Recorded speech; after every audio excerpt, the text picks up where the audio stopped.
He is Field Marshal Musa Mwariama, and this is his story. A tragedy that needs to be told 1,000 times.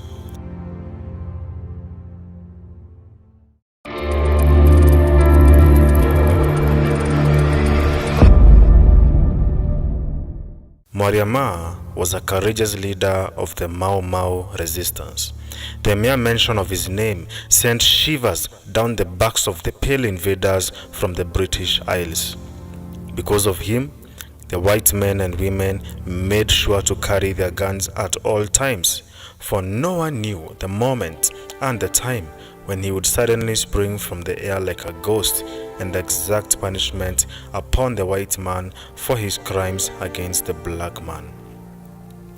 As his brother Kimathi fought from the Abadeas, he led the brave Meru battalion from his bases in the thick, dark forest of Nyambene in Meru.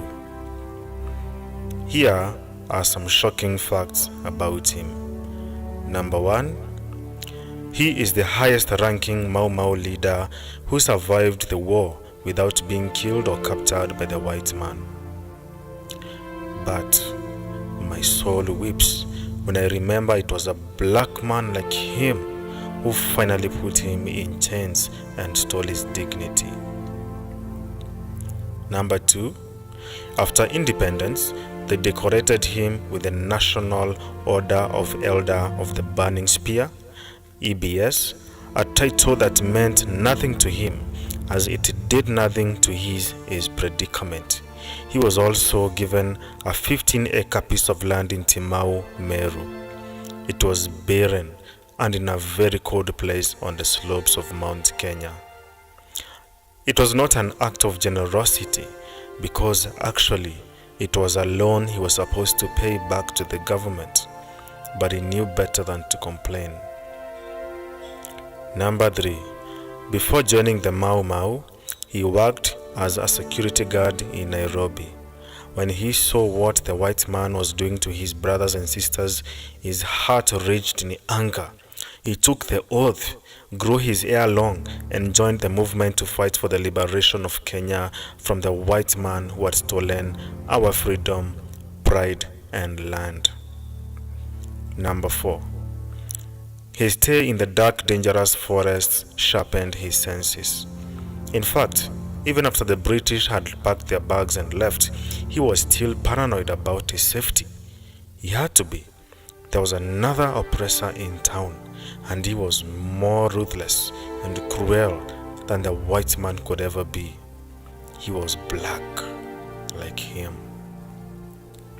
Number 5, post-independence Kenya did not favor people like him, former freedom fighters. But despite the humiliations that he and his fellow freedom fighters faced at the hands of local authorities, he still urged his army to accept whatever resettlement land was offered to them, however small. In fact, he accepted the same size of land as his soldiers received. Talk about humility.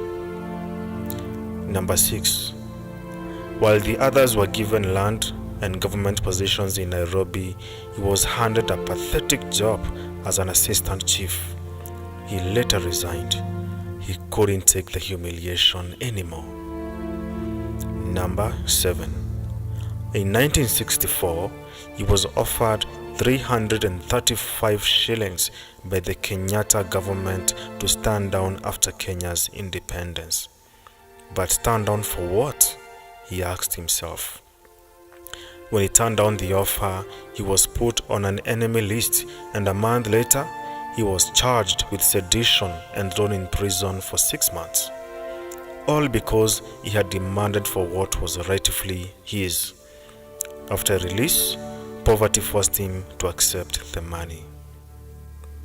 Number 8,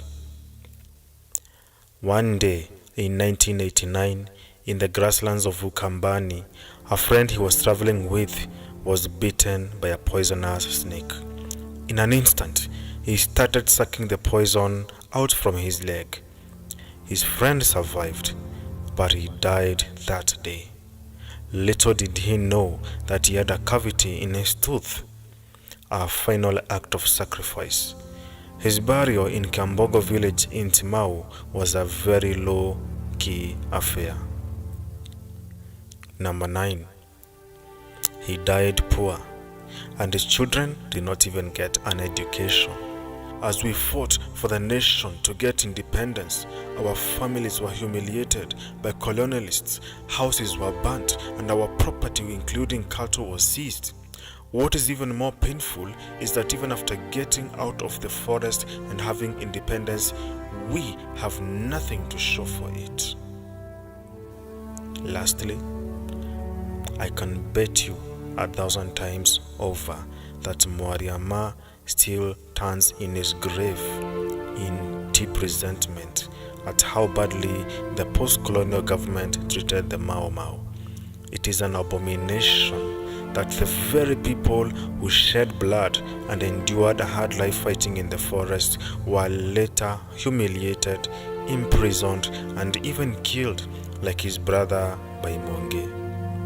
I hope one day the land will be cleansed of this abomination, that the children of the Mau Mau will finally reach the promised land, and then finally his soul will rest in peace.